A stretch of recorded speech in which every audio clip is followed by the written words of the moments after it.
Hello అండి, అందరికీ నమస్కారం. Welcome back to our channel చిన్న కథ కాసేపు. అందరు ఎలా ఉన్నారండి? నేనైతే చాలా బాగున్నాను. మీరు అందరూ కూడా బాగున్నారని మనస్ఫూర్తిగా కోరుకుంటూ ఈరోజు వీడియోలోకి వెళ్ళిపోదామా. ప్రీవియస్ వీడియోలో చూసినట్టయితే మనము కాగుణితం నేర్పించాం కదండి. కాగుణితం కంప్లీట్గా నేర్పించలేదు. గుడి దీర్ఘం ఇస్తే ఖీ అంటే ఖా నుండి ఖీ వరకే నేర్పించాను. అంటే 4 లెటర్సే నేర్పించాను.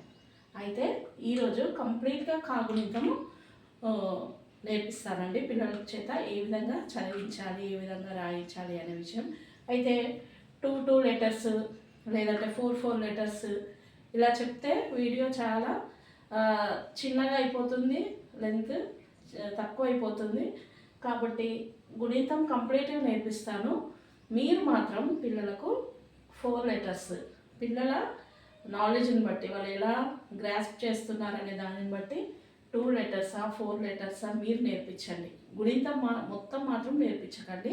ఒక 4 గుణింతాలు అంటే క ఖ గ ఘ ఈ 4 గుణింతాలు కొద్దిగా నేర్పించి తర్వాత గుణితం కంప్లీట్గా నేర్పిస్తే అప్పటికి వాళ్ళకి చదవడము రాయడం వస్తుంది. కాబట్టి మనకు ఇబ్బంది ఏమీ అనిపించదండి. కాబట్టి నేనేంటంటే డే బై డే 2 డేస్కి ఒకసారి వీడియో పెడుతున్నాను కదండి. కాబట్టి మీరు ఆలోపు ఈ గుణితం మొత్తం కంప్లీట్ చేయొచ్చు. 4 నేర్పిస్తే పిల్లలకి సరిపోతుంది. ఓకేనా అండి?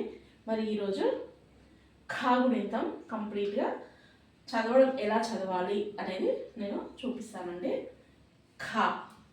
ఖాకు దీర్ఘపిస్తే ఖా, ఖా గుడిస్తే ఖీ, ఖా గుడి దీర్ఘపిస్తే ఖీ, కాకుమ్మిస్తే ఖు, కాకుం దీర్ఘమిస్తే ఖూ, కాకురుత్వం ఇస్తే క్రు, కాకురుత్వం దీర్ఘమిస్తే క్రూ క్రూ, కాకేత్వం ఇస్తే ఖే, కాకేత్వం దీర్ఘమిస్తే ఖే, కాకిందైత్వం ఇస్తే ఖై, కాకోత్వం ఇస్తే ఖో, కాకోత్వం దీర్ఘమిస్తే ఖో, కాకౌత్వం ఇస్తే ఖౌ, కాకు 0 పెడితే కం, కాకు 2 0 పెడితే ఖహ.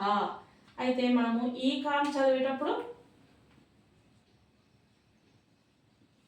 ప్లెయిన్గా చదువుతాం.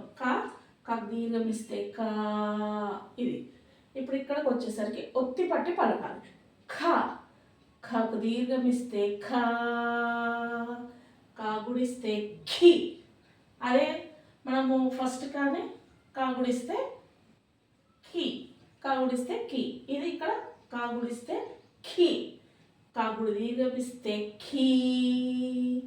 ఇప్పుడు కాతోని కడవ అని రాస్తారు పిల్లలు.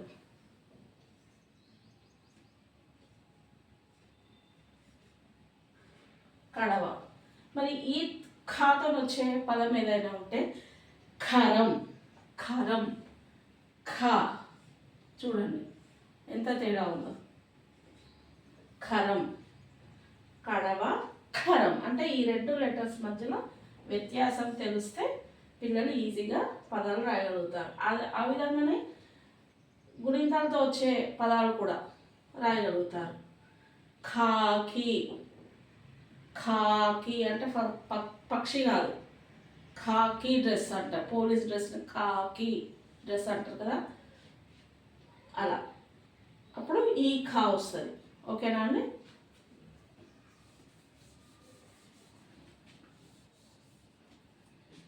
మళ్ళీ ఇక్కడ నేను లైన్స్ అండర్లైన్ ఎందుకు చేస్తానో మీ అందరికీ తెలుసు కదా.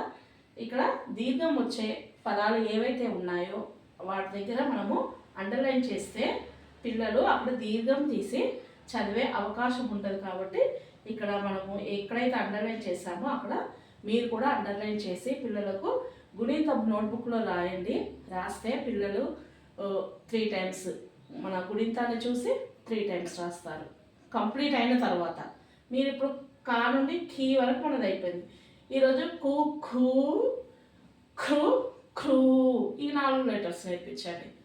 అవే పెట్టించండి, బుక్లో పెట్టించి రాయమని చెప్పండి. ఓకేనా అండి? అలా చెప్తే పిల్లలు ఈజీగా రాయగలుగుతారు. ఒకటేసారి గుణితం అంతా ఇస్తే పిల్లలకు వచ్చే అవకాశం ఉండదు. కాబట్టి కొంచెం పెద్ద పిల్లలైతే రాస్తారు, కానీ చాలామంది పిల్లలైతే కొంచెం కష్టపడతారు. ఓకేనా అండి? ఈ విధంగా మళ్ళీ ఒకసారి చదివి వినిపిస్తాను. ఖ, ఖకు దీర్ఘం ఇస్తే ఖా, కాకుడిస్తే ఖి, కాకుడు దీర్ఘం ఇస్తే ఖీ, కాకొమ్మిస్తే ఖు, కాకొం దీర్ఘం ఇస్తే ఖూ, కాకురూత్వం ఇస్తే క్రు, కాకురూత్వం దీర్ఘం ఇస్తే క్రూ, కాకేత్వం ఇస్తే ఖే, కాకేత్వం దీర్ఘం ఇస్తే ఖే, కాకితైత్వం ఇస్తే ఖై, కాకోత్వం ఇస్తే ఖో, కాకోత్వం దీర్ఘం ఇస్తే ఖో, కాకౌత్వం ఇస్తే ఖౌ, కాకు సున్నా పెడితే ఖం, కాకు రెండు సున్నాలు పెడితే కహ. ఈ విధంగా స్లేట్ పైన దిద్దించండి, నోట్బుక్లో రాయించండి. ఓకేనా అండి. మళ్ళీ ఇంకొక విషయం ఏంటంటే ఈ గుణితాన్ని పిల్లల చేత ఒక్కొక్క అక్షరం ఇచ్చి అది ఏంటని అడగండి. ఇప్పుడు కాకు దీర్ఘం ఉంది, ఈ అక్షరం ఏంటని అడగండి. అంటే వాళ్ళు కాకు దీర్ఘం ఇస్తే ఖా అనేది చెప్పాలి. ఎందుకంటే తలకట్టు దీర్ఘం గుణితపు గుర్తులలో దీర్ఘం అనేది వాళ్ళు రికగ్నైజ్ చేస్తారు కదా, అప్పుడు తర్వాతనే మనం గుణితాన్ని నేర్పించాం. కానీ ఇక్కడ ఈ దీర్ఘం చెప్పేది వేరు, కాకు దీర్ఘం అని చదివేది వేరు. కాబట్టి కాకు దీర్ఘం ఇస్తే ఖా అని చదవాలి. అంటే మనం నేర్పించేటప్పుడే అలా ప్రాక్టీస్ చేస్తే పిల్లలు ఈజీగా రాయగలుగుతారు, ఈజీగా చదవగలుగుతారు. పదాలు రాసేటప్పుడు ఇబ్బంది లేకుండా ఉంటుంది. ఓకేనా అండి. మరి ఇలా మీరు పిల్లల చేత చదివించండి. ఇలా చదివిస్తారని నేను అనుకుంటున్నానండి. ఈ విధంగానే పెట్టించండి. ఓకేనా అండి. మరి ఈ వీడియో కనుక మీకు నచ్చినట్టయితే లైక్ చేయండి, షేర్ చేయండి, సబ్స్క్రైబ్ చేయడం మాత్రం మర్చిపోకండి. మరొక మంచి వీడియోతో మీ ముందు ఉంటానండి. బాయ్ అండి.